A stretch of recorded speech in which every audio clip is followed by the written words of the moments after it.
What do you make of the stock reaction? Yeah, look, this is an exciting milestone. Thank you, Emily, for Vimeo and for video.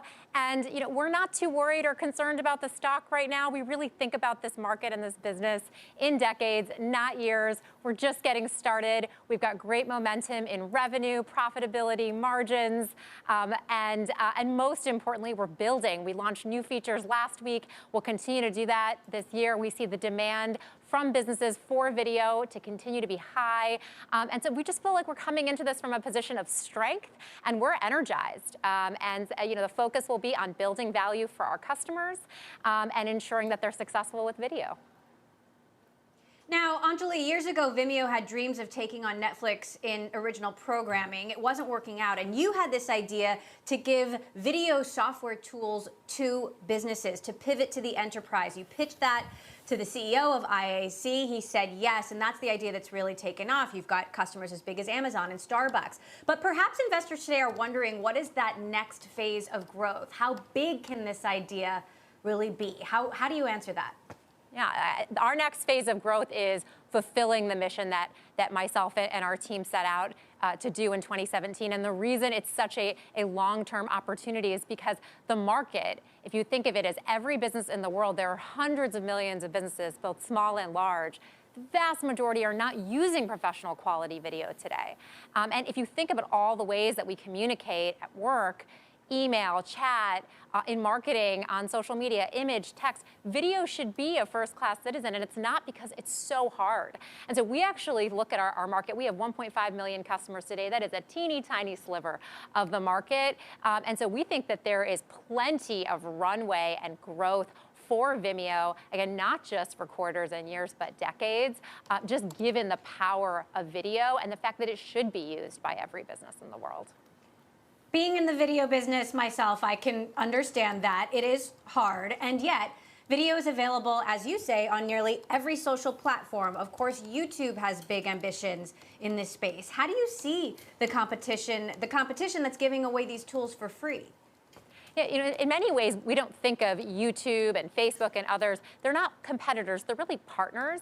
Ultimately, a business wants to be able to get their message out there on Facebook and YouTube and Twitter and LinkedIn. They don't want to have to choose. They don't want to create bespoke content for each platform and upload it to each platform.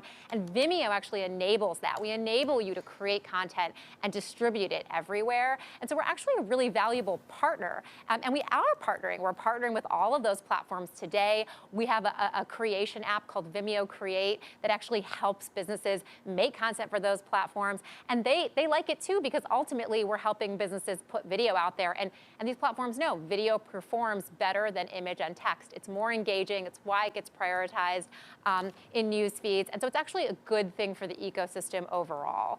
And for Vimeo, it's really important because it enables us to serve businesses in a way that's quite differentiated. Now, Vimeo didn't turn out quite how Barry Diller intended, but as I understand it, he's pretty happy with the results. How involved has Barry Diller been, and how involved will he continue to be?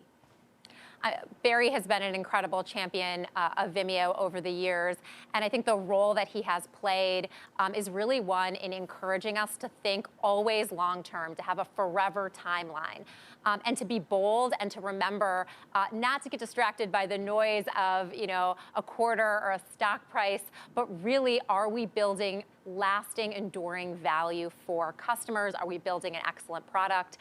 That is the ethos that he has brought, and it's one that I will be carrying on in the future. My team will be carrying on in the future very much.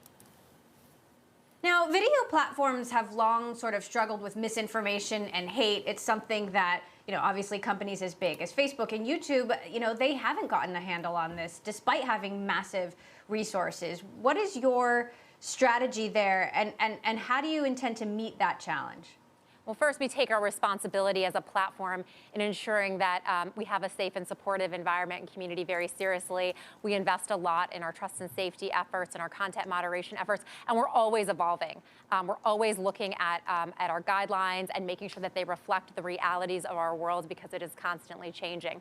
That said, the reality for Vimeo is we are more oriented to businesses, professional content, and so the sort of risk for us, or the volume or issues that you would see on some of these other platforms, platforms tends to not exist. And more, we're really helping people get their content onto other platforms versus having it live on Vimeo itself.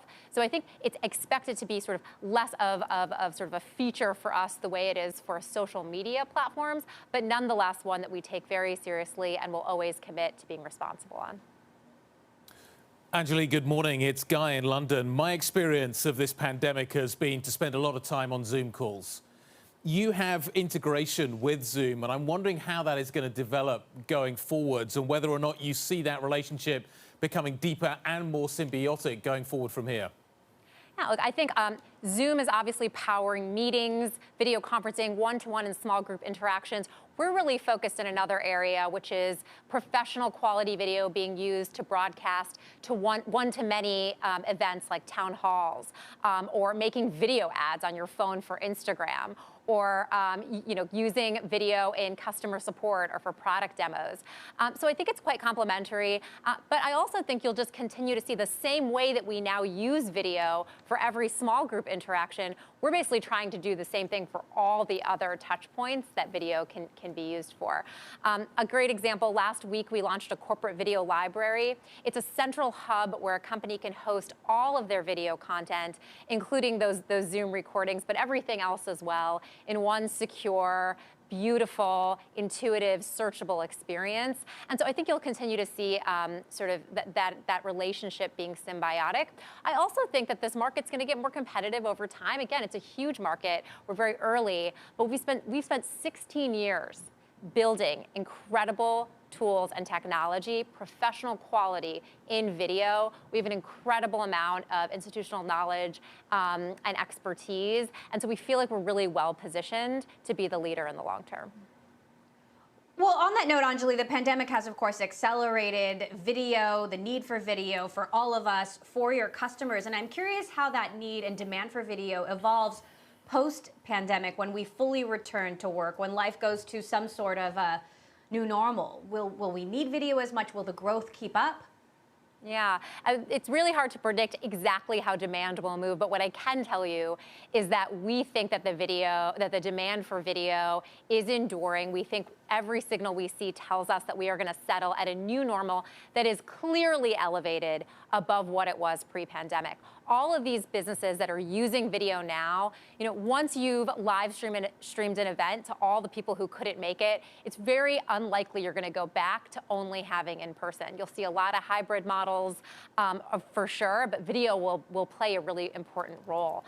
And so every signal we see, in the demand from our own user base and the customers that we talk to tells us that companies are going to accelerate their digital transformation post-pandemic. Yep. They've sort of been forced now to use video, but they're not going to go back. They're looking towards the future, and that this sort of change in behavior, this desire to use video, has fundamentally changed our expectations, and businesses are going to have to adapt.